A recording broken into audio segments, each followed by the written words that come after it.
নমস্কার বন্ধুরা, রাখিস রকমারিতে সবাইকে স্বাগত। সবাইকে মকর সংক্রান্তির অনেক অনেক শুভেচ্ছা। সরু চাকলি বাঙালি অত্যন্ত প্রিয় পিঠের মধ্যে অন্যতম। সেই সরু চাকলি পিঠেটাই আমি মকর সংক্রান্তির দিন বানিয়ে নিয়েছি, আর সেটাই আপনাদের সাথে আজ শেয়ার করছি। তো ভিডিওটা দেখতে থাকুন কেমন হয়েছে।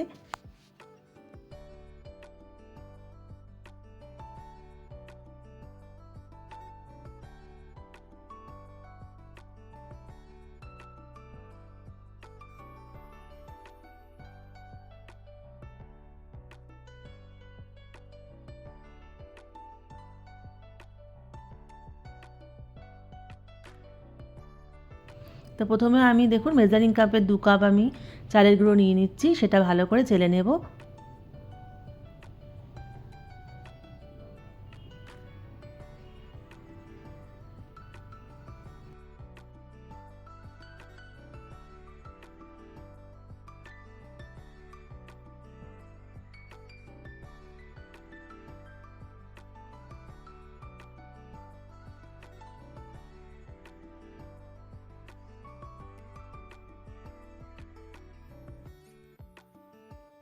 চালের গুঁড়োর মধ্যে এবার আমি দেখুন সামান্য লবণ মিশিয়ে দিলাম। এবার এটা শুকনো একটু ভালো করে মিশিয়ে নেব। এদিকে উষ্ণ গরম জল করে নিয়েছি। অল্প অল্প গরম জল দিয়ে এই মিশ্রণটি তৈরি করতে হবে। বেশি গরম জল দেওয়া যাবে না, আর একবারে জল দেওয়া যাবে না, তাহলে কিন্তু দলা পেকে যেতে পারে। তো তার জন্য আমি এখন অল্প অল্প করে জল দিয়ে একটা স্মুথ ব্যাটার তৈরি করে নেব।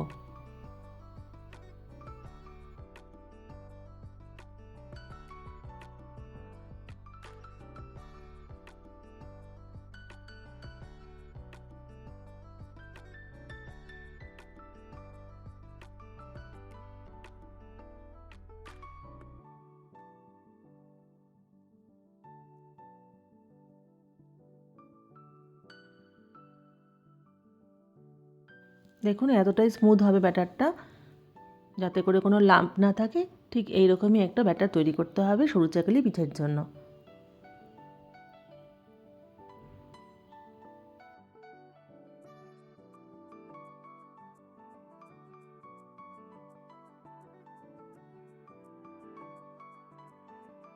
দেখুন তৈরি হয়ে গেছে মিশ্রণটি আমার। এবার আমি এটাকে ভালো করে ঢেকে 15 মিনিটের জন্য রেখে দেবো।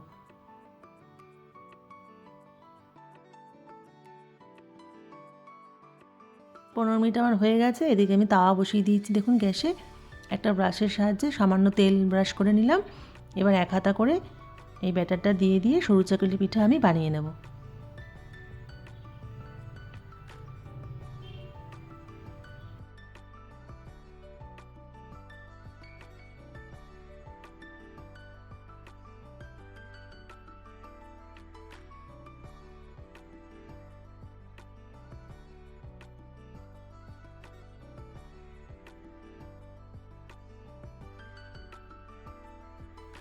সামান্য অল্প আঁচ করে এটা রেখে দিতে হবে কিছুক্ষণের জন্য। দেখুন ওপরটা যখন ড্রাই হয়ে যাবে তখন আমি এক পিঠটা উল্টে দেব।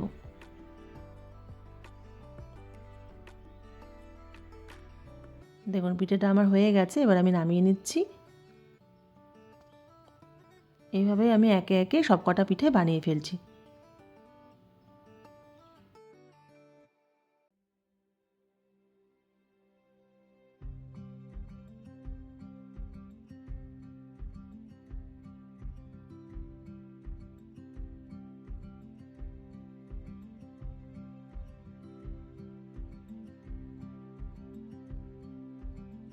সরু চাকুলি পিঠে কার কার ভালো লাগে অবশ্যই আমার জানাবেন কমেন্ট করে।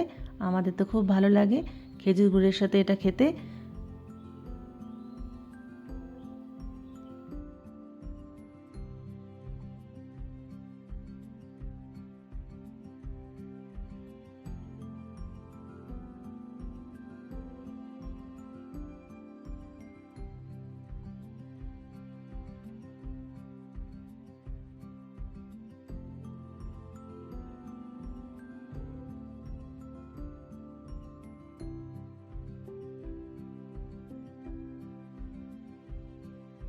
দেখুন পিঠেটা আমার কেমন সফট হয়েছে সেটা আপনাদেরকে দেখাচ্ছি।